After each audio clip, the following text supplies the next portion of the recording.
Yan. Ito, pwede ko itong gatong guys.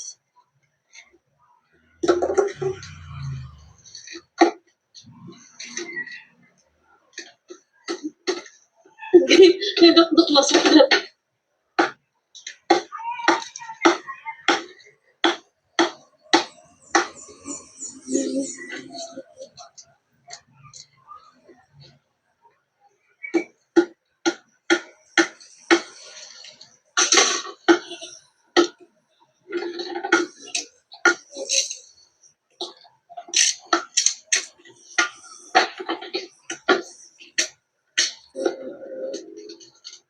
Ayan pang gato.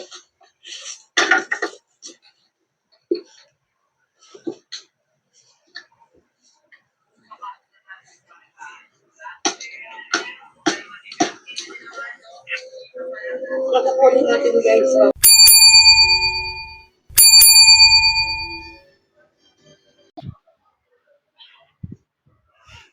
So ayan po, mga viewers ko. Kumusta po kayo? Kumusta? Dito na naman po ako. Pahinsa na po kayo. Welcome po kayo sa aking YouTube channel, mga kababayan ko dyan, Luzon, Visayas, Mindanao, aga sa ibang bansa na mga OFW. Kumusta po kayo dyan? Sana po nasa mabuti kayong kalagayan at sa karamdaman. Okay? Mga kababayan ko dyan. Ito, bibigyan ako ng comment, reaction dito kay Krishna.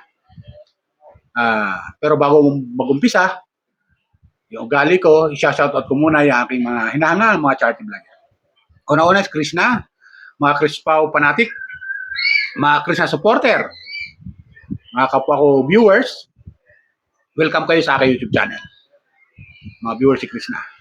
Mga viewers si Pugo Bihero sa kanyang team, mga viewers si Kalinga Prab, Kuya Bal, at Ati Jack, shoutout sa inyo. Mga viewers ni Miss Ivana Lawi, viewers si Senator Rapi Tulfo, viewers ni Katekram, at viewers ni Kabisnes, at Papa ni Stevie, viewers ni Daddy Frankie. Okay?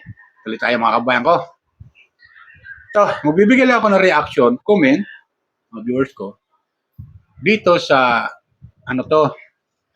dito kay Krishna. Kasi, may naparoon ako upload video na si Krishna, na kung saan, ay nandun sila sa kailang farm, kayang lupain, at mayroong silang ginigiba na dati nilang bahay, kasama kanyang tatay, at mga tiyuhin, mga kabayan ko. Dahil yung ginigiba na yun, papalitan nila ng farmhouse na sinasabi ni Krishna, mga viewers ko.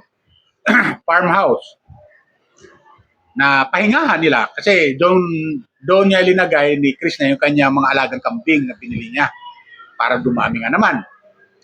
So maganda itong plano ni Krishna. At ang isa nakakatuwa doon, mga viewers ko, hindi niya ipinaubaya sa kanyang mga tiyuhin, sa kanyang tatay, yung pag-iba ng dati nilang bahay doon, na nakatirik doon. Pagkos, tumulong si Krishna. Tumulong din sa pag-iba. Kaya, nakakahanga si Krishna. Hindi lang pala masabi natin yung tumutulong sa pagtatanim, sa pag-uuling, pati yung pagiging karpentero, mga kabayan ko. Pinasok na rin ni Krishna pagiging karpentero. At isa na ngayon yung ginawa niya na tumulong siya sa pag-giba ng kailang dating bahay, mga viewers ko. At ipapaayos yon, ipapagawa ni Krishna ng maliit na farmhouse kung tawagin. Na medyo maganda naman, pahingahan. Di ba, mga kabayan ko?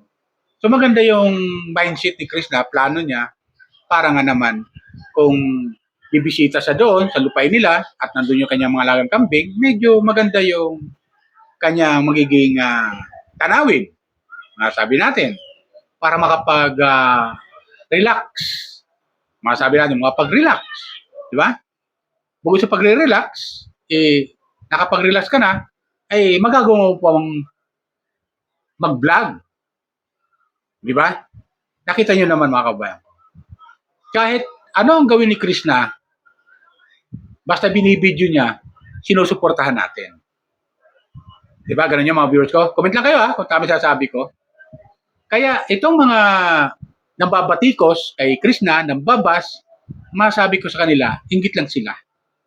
Tapos meron pa tayo napanood na video upload ng isang reactor na ang tawag nila sa ating mga viewers, sa ating mga followers, si Krishna, mga subscriber, ni Pugubiyero, ay sabi nila alagad daw ni Krishna.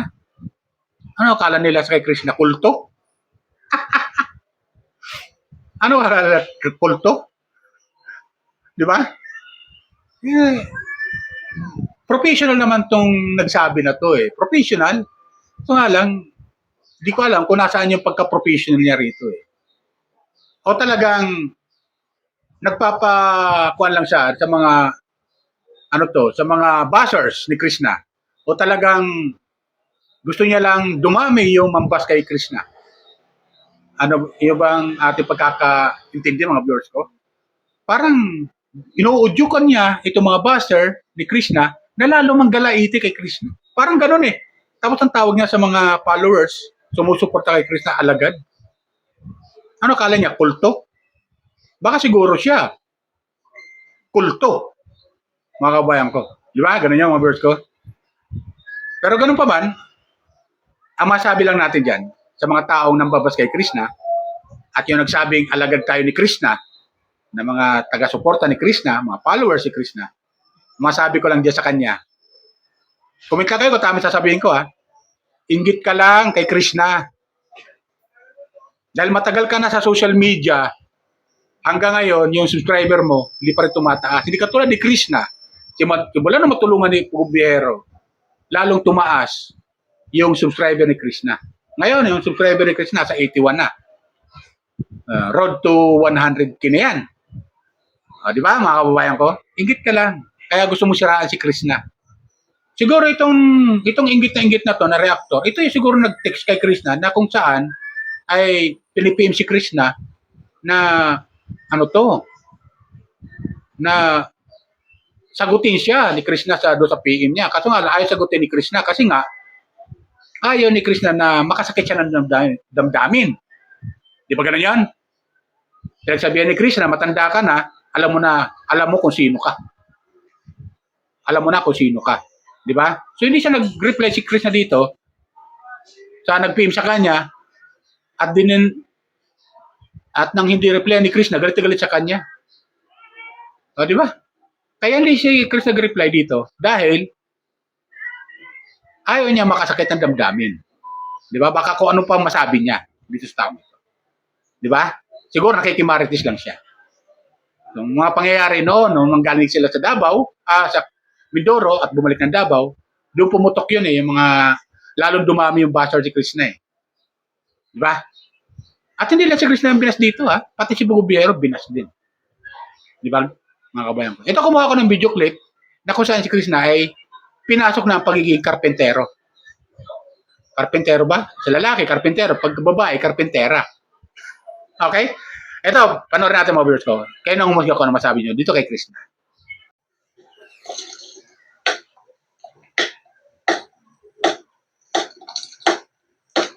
Yun. Ito pwede na po gatong guys.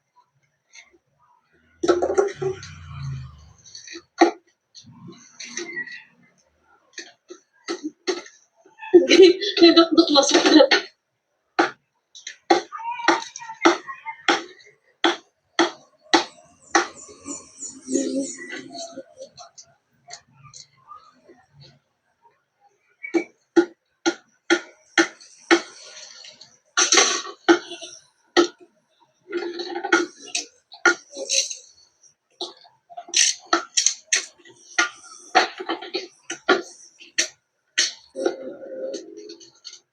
Ayan pang gato.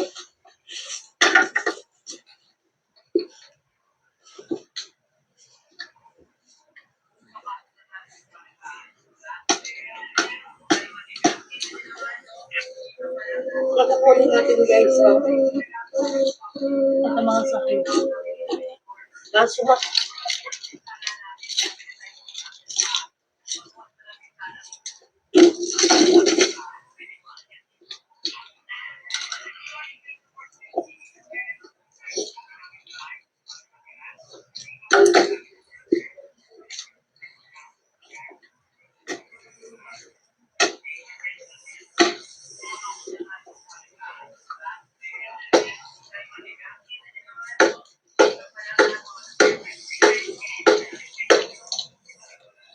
Diba? Ayaw matanggal guys.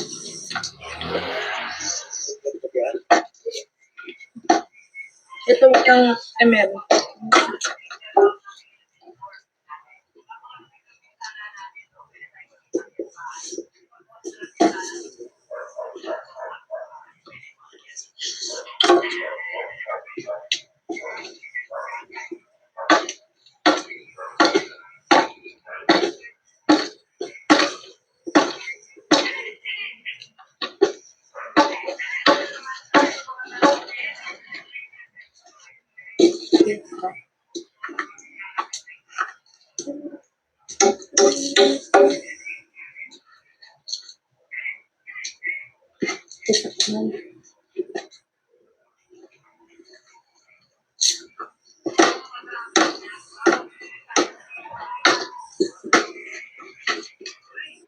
So, ayun guys, tapos na ang pag-iba ng bahay namin. So, pauwi na kami ngayon. Ayun na yung papa. Mukhang pagod na kayo siya. Pagod na kayo siya. Ang galing! Ayan ako kasama ko. Ayan. Batos-batos ni papa. Si Ilyongs. Gilabay mo ni mo akong bulak. Kita naman ako ni. Tsaka may dakwita akong bulaklak dito. Itatamin ko ta. Itatindan. Ligo rin. Ligo din ba? Pero may ligo boy. Yan, may dala silang panggatong. Ayan. Para may panggatong doon ng aking lola. So, ayan. Pauwi na kami, guys. Bukas, babalik na din kami dito. Bubalik pa rin kami dito. Ayan ang kambing ko. Ayan, nandun sila sa baba. Ayan. Pinapakain yan ni, nila Dilyong. Dad! So, ayan, medyo malinis na ho ang ating lupa. So, maingay sila. Siguro nagugutom na sila. Mamaya papakainin yun nila Dilyong kasi nagkapakain na sila Dilyong. Yung isang tito ko.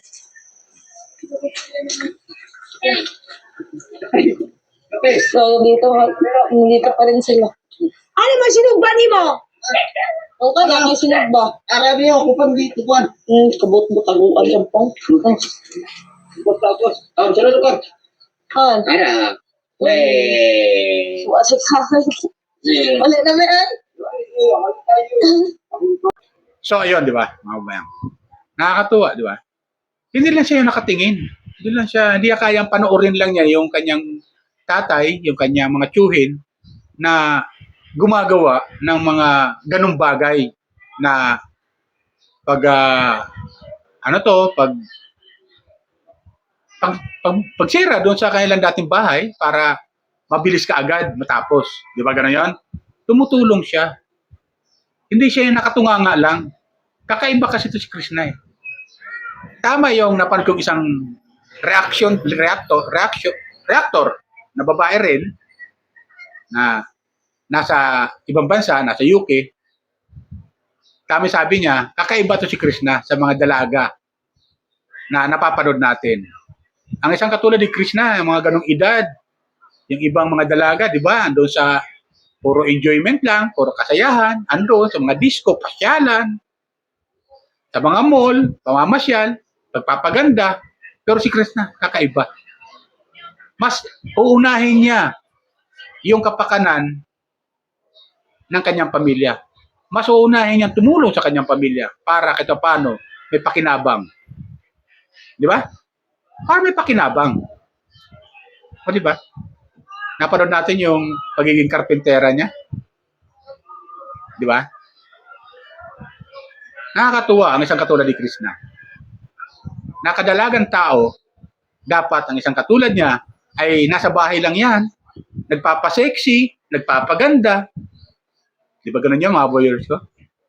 Pero hindi siya, hindi ganun siya. Kaya napakaswerte ng lalaki rito eh. Napakaswerte ng lalaki rito. Yung manliligaw kay Krishna, napakaswerte. Bakit? Hindi mo problema yung kanyang magiging kapartner pagdating ng araw. Sa mga gawaing bahay. Basta kaya niya lang gawin ni Krishna ay makakatulong na siya. Di ba?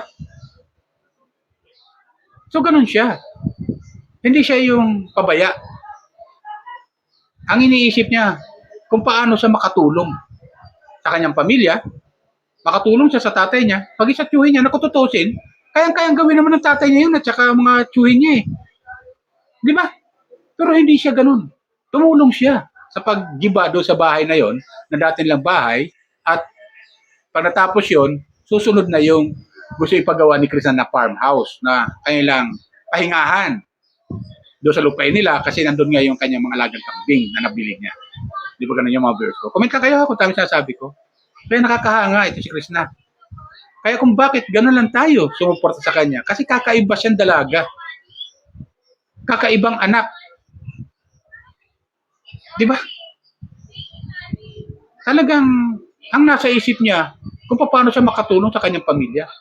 Paano siya makatulong sa kanyang mga tiyuhin. Di ba? Paano siya makatulong sa kanyang mga pinsan. So, ganun siya. Kaya, ito mga buzzers, hindi lang natin alam kung anong gusto lang mangyari kay Krishna.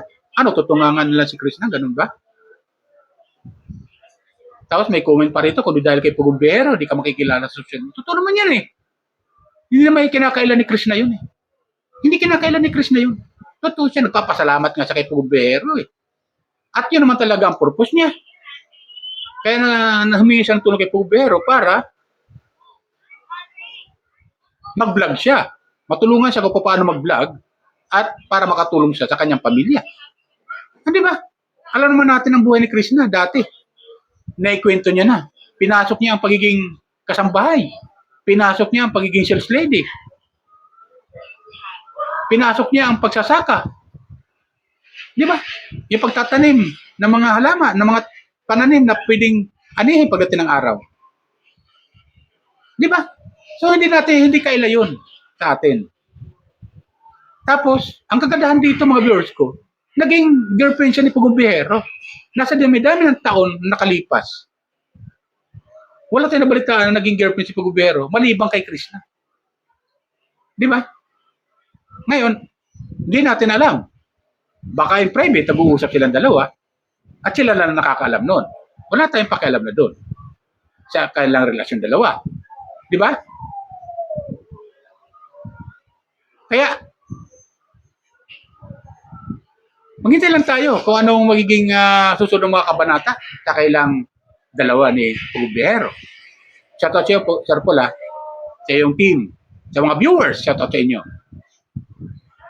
Di ba? Kaya ito mga buzzer, huwag natin intindihin to.